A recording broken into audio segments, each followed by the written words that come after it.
Halo Bapak Ibu Saudara-saudari terkasih, pendengar setia renungan harian dimanapun Anda berada. Salam damai sejahtera untuk kita sekalian. Dan selamat berjumpa kembali dalam edisi renungan hari ini. Saudara-saudari terkasih, hari ini Senin 4 Oktober 2021, peringatan wajib Santo Fransiskus dari Assisi. Referensi renungan hari ini diambil dari kitab Yunus bab 1 ayat 1 sampai dengan 17, dilanjutkan dengan bab 2 ayat 10.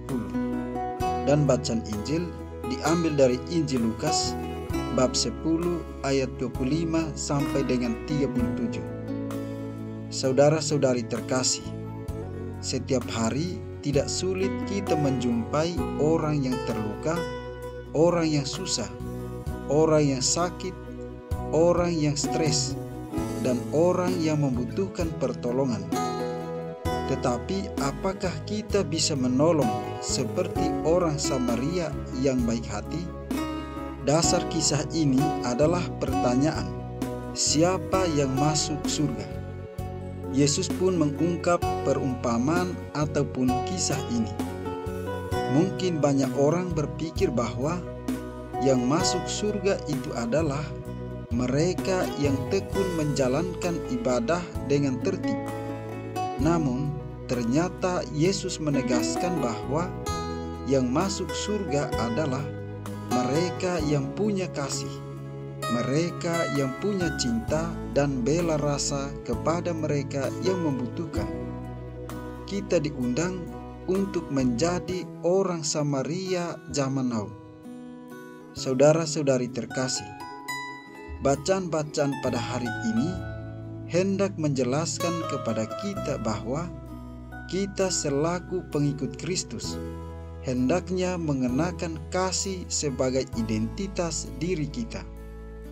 Bacaan Injil dengan jelas menggambarkan bahwa dalam mengasihi Allah dan sesama hendaklah tidak ada batasannya. Sekalipun ada orang yang bersalah kepada kita, hendaknya kita memaafkannya.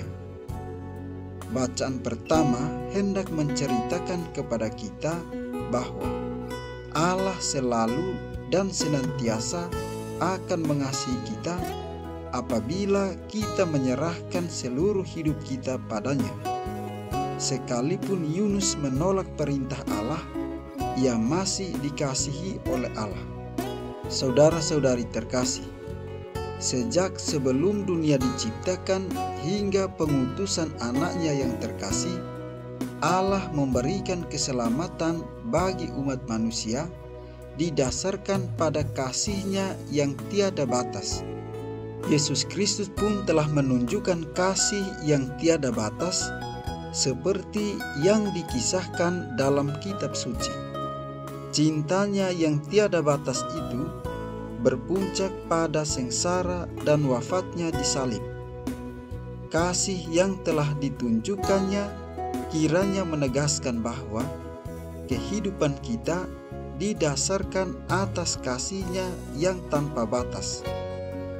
Oleh karena kasih-Nya itu, kita dapat hidup.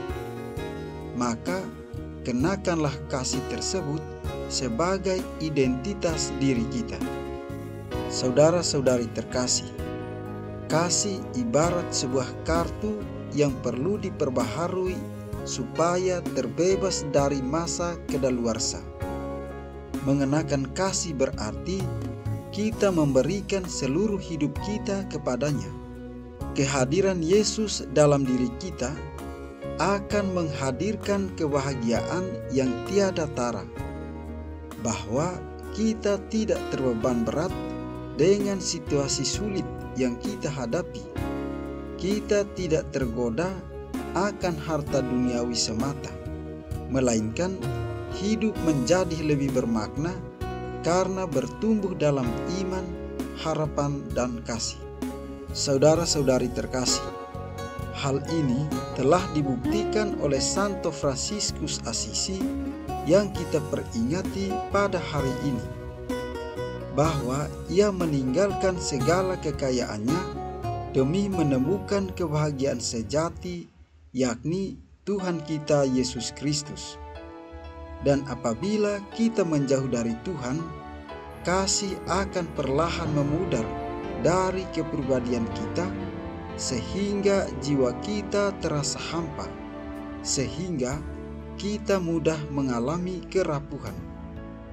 Oleh karena kasih memberikan kebahagiaan yang besar dalam kehidupan kita, maka kenakanlah kasih sebagai identitas kita.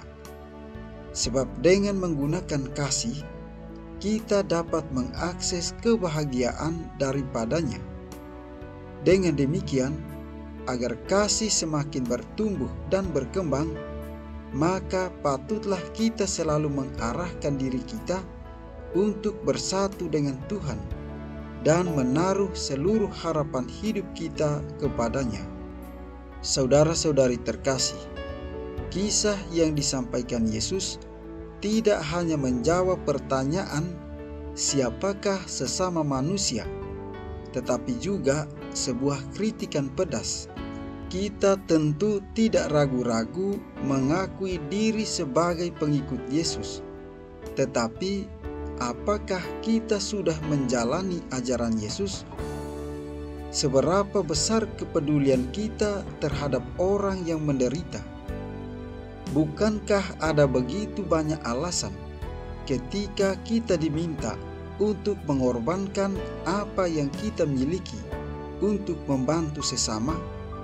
Injil hari ini menuntut kita untuk tidak saja beragama, tetapi juga menjadi orang yang beriman. Di akhir renungan ini, marilah kita mohon berkat dari Tuhan. Kiranya Tuhan senantiasa memberkati kita.